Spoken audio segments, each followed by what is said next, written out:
is hate speech? Hey guys, my name is Anthony Bandiero. I'm an attorney and senior legal instructor for Blue to Gold Law Enforcement Training, bringing in a roadside chat. So this question comes from a police chief in Ohio, and he sent me a picture, right? And I'm going to show you the picture in a second.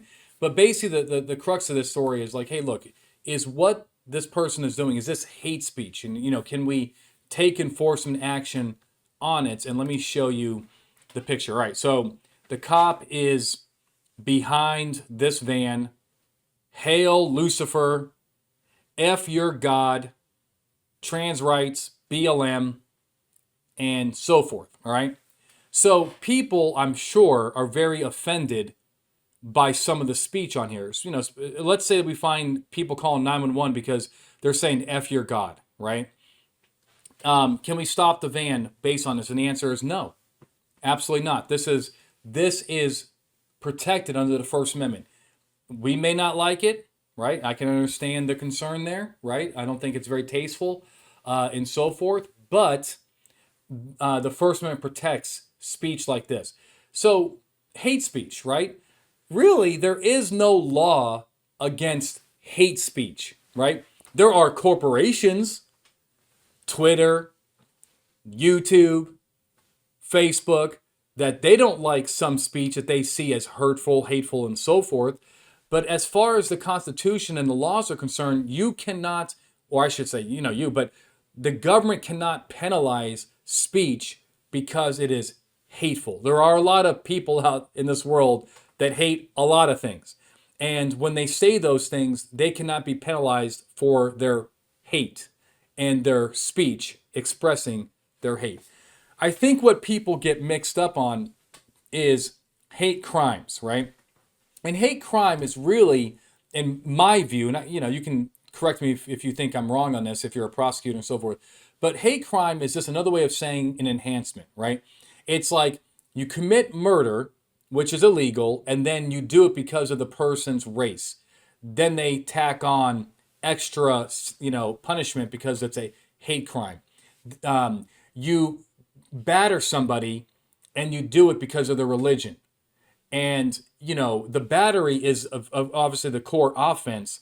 The reason why you do it is an enhancement. It's like committing a battery on an old person, right? The old person is enhancement, or being a gang member and committing certain crimes.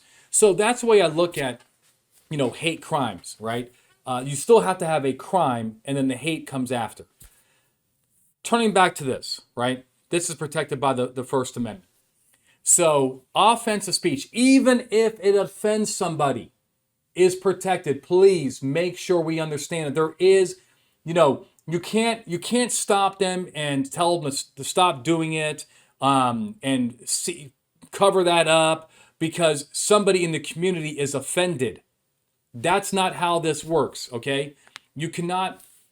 It's not like a breach of the peace just because somebody's offended. Even if they want to be the victim and they want to sign and they'll, a witness statement or whatever. That's not the way it works. And the only, not the only, but the main sources of speech that can be criminalized or prohibited include things like fighting words. Fighting words are basically some speech is so offensive that it could cause an immediate breach of the peace, right? Having a person target an African American and use the N-word on them and call that person that, there are many courts out there that would find that those are fighting words.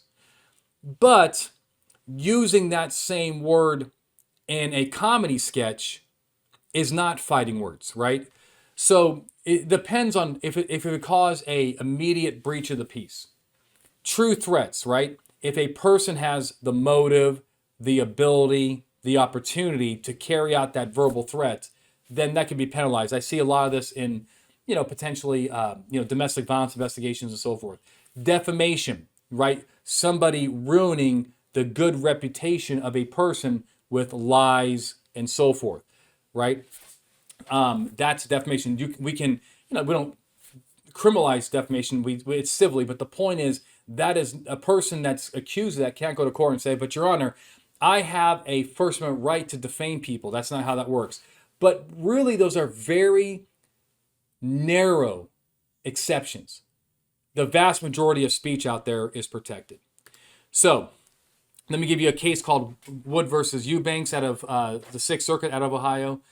County fair patron profanities that he spewed about the police while he was being escorted off fairgrounds by the sheriff's deputies and sergeant while wearing a shirt stating F the police, including phrases thugs with badges, F thugs with guns, F thugs with badges, mother effers, bitch ass effing pigs, dirty rat bat. You get the idea. Do you get the idea? I don't think he likes the police as much. We're protected by the First Amendment. The enforcement against him, ordering him off public property because he had that shirt on and what he was saying was against the First Amendment. No qualified immunity. Be careful. So, doing first circle. Should we stop that van? No, not because of speech. If you find some other violation, expired registration, etc., look, if you're going to stop it, go take care of business. But one thing I don't want you to do is what? Even talk about that speech. I wouldn't even say anything about it. Just keep it off the video and so forth. I wouldn't even be like, hey man, you got a good vocabulary there, huh? Is that all? Don't say stuff like that. Just because what's going to happen is if you bring up his speech in the car stop, he's going to say, hey, you stopped me. Your motivation was because of my speech, because you didn't like what I said. You don't really care about that, my speeding, registration. You care about my speech. We don't even want that argument to come into court. And the way you don't have it come into court is to what? Don't even bring it up, right? Say, sir, that's not why I stopped you. I stopped you because of this. All right? Hope it helps. Keep the questions coming. I hope that I helped you get it right every single time. Until next time, my friends, stay safe.